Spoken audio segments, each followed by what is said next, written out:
Hello, thank you for clicking and a big welcome to the channel. By the time this video ends, you are going to understand the tips and techniques Bill Burr uses in his stand-up comedy, as well as having written your own short stand-up comedy set using the tips we discuss in this video. The 6 tips that I'm going to cover here today that Bill Burr commonly uses in his set and that you are going to use right now to create your next stand-up comedy set or your first ever stand-up comedy set are: number 1, surprise; number 2, embarrassed; number 3, superiority; 4 is release; 5, incongruity; and 6, recognition. Those are the tips I'm going to cover today, the techniques I'm going to cover today, and I want you to grab your writing material because let's get this started right now. Now, at the beginning of any set, I would like you to walk up onto the stage, grab the microphone, and introduce yourself. Take a few seconds to feel what it's like to be on the stage while you're addressing the audience. It's perfectly fine to introduce yourself, even if the MC has already done so. So that should be said even outside of your material. So the first thing you do is you write down a very basic introduction. If you think of a joke while you're writing it down, put the joke in. But the reason I mentioned surprise first is because that's where your material is going to go. So the very basic definition I can give you on surprise: when something unexpected happens, it can lead to laughter. So what I want you to do is I want you to talk about how embarrassing it might be if this set doesn't go well. So the first thing you're going to do is introduce yourself, talk about the reason you wanted to get into stand-up comedy, and talk about how great it is there, and you hope it's going to work out, because if it doesn't, and then it's up to you to write the end of that joke. It doesn't need to be the funniest thing that anyone has ever heard. You're just going to break the tension in the room. You can add the element of surprise into any story that you have anywhere throughout the entire set. If you're telling a story that's going to lead to tension, and even before you get to the punchline, you can add in a surprising outcome in the middle of any piece of information to break the tension and build it up again before you get to the big moment, which is the end of the story, the biggest punchline of all, and then you can go into new material. And if you give the people more chances to laugh in your set, they're going to start laughing louder and louder as the set progresses, rather than just having a set piece of information and then your punchline at the end. So you've got your little introduction, and then you've got a surprising piece of information. Some very basic setup, how nice it is to be in the room, and then a surprising outcome to that. What you got up to last night, or how bad the last gig went. I want you to get creative, and I want you to get as fictitious as you possibly can, because it doesn't need to be true. It just needs to be absurd enough in your own styling to make it work. And also, a great thing about this is it's usually something to do with making fun of yourself. And at the beginning of a set, that is a fantastic thing to do. If the audience know you can make fun of yourself, they will open up to you, and maybe later on, if you want to, you can make fun of other people, as long as you can take a joke. The second topic you're going to cover in your set is embarrassment. Bill Burr uses embarrassment all the time. He picks out other people's embarrassment, and of course, he always makes sure to include his own. He makes sure to include the times he has messed up in the past in hilarious ways. You're going to do the same. So, after your surprising piece of information on what they didn't expect, you could maybe make fun of how they didn't expect it, or maybe you could notice, and that could lead to you being embarrassed. And I want you to write out all the pieces of information that can come to your head on what embarrassment might mean to you in the context of the joke, or if the set you're doing on that night doesn't go as planned. What is it going to mean to you? You can tell the audience just how much is riding on you having a good set, and if it doesn't, well, you're going to be as embarrassed as that one time when, and then you can make up whatever the story is. Embarrassment is a really, really good topic and material to bring up while talking to the front row. Even if they're not embarrassed, you can bring the attention and the focus and the conversation to an area you've already prepared on the topic of embarrassment. And now you've got 2 pieces of material as well as your introduction, which you should be writing down right now, and your set should be beginning to take shape. So thanks for watching. I really appreciate it. If you haven't already, hit subscribe. YouTube will then show this video and the whole channel to people just like yourself, and you will create a lovely like-minded community. Technique number 3 is superiority. Now, Bill Burr uses this in a very smart way. He doesn't just say he is above other people. He acts in a way that you should be above other people without really putting himself above other people. That way, he's kind of including the audience in that he understands that they perceive themselves to be above other people as well as he does. That is a fun way of letting everyone know that you're assuming they're in on the joke with you and they're all superior to a section of people. A very fun and creative thing to play with, which you are going to put into your set next. I want you to take the audience down the path with you as you talk to them about why it's so great that you're superior to a section of people. However, this is very, very important. You can't lose the audience on this. And it's probably better if you don't punch down, whatever that might mean to you. At the early stage of your career, I would say, don't punch down. That takes a few years later, and actually what you'll find is when people are perceived to be punching down, they're usually not. They have figured out a way of being offensive and getting away with it. Usually. Some people have figured out a way of just being straight up offensive. Great. It's whatever you start to develop now, you're going to be able to do successfully if you keep learning a few years down the road. But for now, when you take the audience in with you and you're going to be superior about something, I want you to the topic of superior is going to be something that is humorous and fun and joyful to make fun of. And isn't it great that we're better than them together? And you can talk about your new friends now, your new group, and how it's going to be so much better knowing all these new people and you're all better than whatever the topic of interest is to you. Perhaps it's a topic of interest that you don't like, and you can bring all the audience in as long as it's a funny connection to what you're talking about in the room. It's a complicated technique, I know, certainly at the very basics when you haven't really developed much and you haven't written much stand-up comedy. But whatever it means to you to be superior to any idea, concept, or type of people, I want you to write down a few lines and I want you to then rewrite them as if you're talking to a room full of people and you are going to invite them in on the idea. Of course, the rule number one is to make it funny. Make it obvious that you're just having a light dig at whatever the topic is.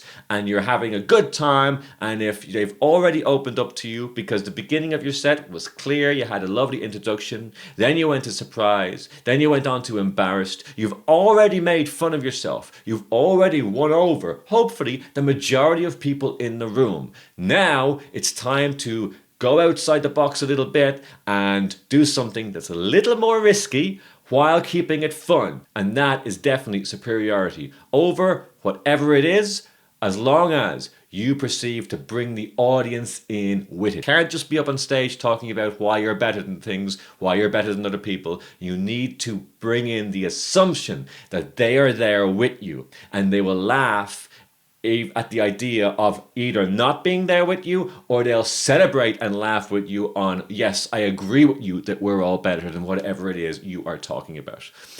Complicated, a little bit difficult, but it's all about pushing yourself, especially in the writing process, so you can get up there and be a little more creative and a little more adventurous, a little more daring than the other comics on the bill. The next topic is release. I have put this here to make it easy on yourself after being superior about something to release the tension in the room. Now, the release technique in joke writing and performing stand-up, Bill Burr uses an awful lot, and he will create a lot of attention. Now, sometimes Bill Burr will create tension for a long time and cover a lot of topics, and he's able to keep the tension throughout the entire process while adding in surprising punchlines in the middle while keeping the tension. Now, this is very complicated and it's not important for us right now, but I do want to cover the release technique because you've just created a lot of tension in the room with the superiority piece of material you were talking about. So you have to release that tension. Now, of course, it's not all tension. You want people to be on board with what you're saying. You don't want the room in silence. If the room is in silence, you've gone too harsh. Perfectly fine. It's going to happen sometimes. You need to go back to the writing process and take out some of the harshness to your material. How you do that is just time after time of performing on stage. And you have every right to mess it up now and then. Beginning of your career, it doesn't really matter. Messing it up is all about developing our own character and figuring out who we want to be on stage, and in a while it'll all be gravy. But right now we're going to release the tension that we have created in the room, and how we're going to do that is easy. Usually with release you have to set up a premise and then break the tension down afterwards. We've already done that with superiority, so one point has led into the others. Now you're going to release the tension whatever way you see fit. So whatever thing you were superior over, that you brought them in, whatever the topic was, whatever the type of people was, whatever the idea or concept was, you are going to release the tension. You are going to own up to something, or you are going to admit something. And if you don't think you can write down releasing type of punchlines, I urge you to give it a go and stick with it until you do, because they are in there to be found with the material you already have, with the surprising introduction, with being embarrassed, with being superior over things and bringing them into it. You can even talk to the audience now and get your release from there. Getting as creative as possible in the writing process and having no limits to it, you are absolutely going to find a few ways in which you can release the tension in the room, especially with all of these pieces of information now written down in front of you. You can actually dissect it, and it should, in a matter of time, get easy to write a releasing form of comedy. Technique number 5 is going to be incongruity. When two things that usually do not go together are put together, well, that can be very, very funny. Now, how you're going to do this is you're going to take two topics of information. It might be your job, it might be a relationship, it might be a relationship that the audience are having with each other that you've spoken about earlier on in your set. It might be a fictional piece of information you've just made up and created that you have in your life that you're only going to talk about in this set. You're going to create two things that do not go together, and you're going to put them together. And you're going to do it after you've just done the piece of material that releases the energy in the room with the audience. So that way they're back on board again for the tension to be created. And the best way the tension is created is to go into something a little more absurd and broadens out your set, because you've already covered a lot of topics and you've covered a lot of ideas and techniques. Now you're going to have a lot of fun taking point A and point B and mashing them together. This can even be used as a callback. You could talk about some of the jokes and concepts you have already discussed in this conversation and in this performance, and you can bring them back with something that I have not yet been connected to in this set. So it doesn't really matter where the material that you're going to combine together comes from, because the very notion of it arising into the set is going to be hopefully humorous in itself. You can just have something arise from nowhere because it's your set. You can get creative with it. There's no reason as to why a concept needs to exist. It can just exist. If you need to have a reason why it exists, then you can create a reason as to why the next topic of interest is going to be important to your audience. You're in control, it's your set. But I want you to use all of the pieces of information you've already covered, all of the punchlines, all of the jokes, all of the small setups you have, and I want you to split them in half, take two opposing ideas and put them together. Create a little bit of material with it, create a few setups, a few punch lines, and say them to yourself. See how you feel after saying them to yourself. The more the better, and then pick the ones you think fit the set best, and you put them into the set after you have released the tension in the room. Let's move on to the final technique and close out this little performance. The final technique we are going to cover is recognition. I want you to recognize that you have finished the set. Maybe you're going to talk about how great it's been to get to the end of a set if you've never done it before. Obviously, you're going to put punchlines in there and keep surprising them. Maybe you've talked about how you recognize that you've all come together and you are now one as a big family in the room, and you'll never forget the experience and you'll never forget them. And I want you to include surprising punchlines in with that. Or maybe you've recognized the fact that you are superior to all of your audience, getting away with it, and I want you to put punchlines in there. The How you recognize something in the room or how you recognize a piece of material or a concept is going to be entirely up to you, based on the material you've already been describing about in the entire performance since you've gone on stage. But to recognize something gives the illusion that you have, while being on the stage, you have solved the concept for yourself. You have got to a point of thought, and it has this energy about it where you've walked up on stage and developed as a person. Now, of course, it's all been written down ahead of time. But if you start to develop a point of view on stage that seems like it was delivered and come to while on the stage, it will seem as if you've grown as a performer while talking to the audience, even if the set was very, very brief.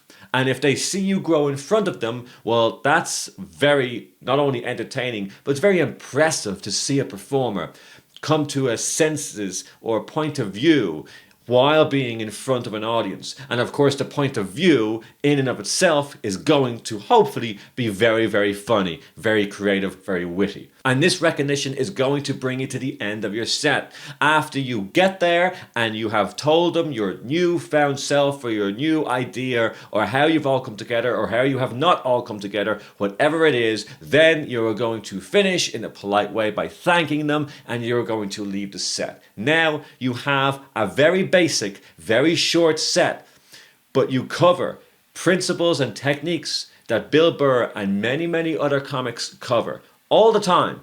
And by even just looking at these 6 techniques we have on a piece of paper, you can go back to it, rewrite it, and if you rewrite it even now, if you just straight away rewrite all what you've written before, you are going to come up with better punchlines, you are going to come up with more interesting concepts, and you might also come up with shorter setups that hook them better and better, more powerful punchlines that get them laughing more consistently. Now, of course, Bill Burr and a lot of other comics use way more than just 6 techniques, but these are the 6 that I saw popping up maybe the most frequently, so I wanted to include them in this video. And I will readdress this video again in the future, but from now, all I have to say is if you are going to do this little technique, this little demonstration that I've put out here in this video today, and you're going to get up and give it a go using these new concepts and using these new techniques we've spoke about today, I want you to send them to me. I would love to see a subscriber or a person who has just dropped into the channel use what I've spoke about here today on stage, record the set as you always should be doing anyway, and send them to me. I would love to check them out and see how they're working for you. And even if they don't work for you and you don't get anything off them and you've done them on stage, they still benefit you as a performer. It's still a good idea. Even if it wasn't really successful, it's a great idea to use as many different techniques, especially at the beginning of our career, because you are a blank slate and you should be experimenting and trying out new things all the time in your writing process and in the topics of interest you are going to discuss on stage. And as always, I really appreciate every single person who's watching. I hope you've got loads of great material from this video and you are excited to go smash your next comedy gig. And until then, I'll see you on the next video.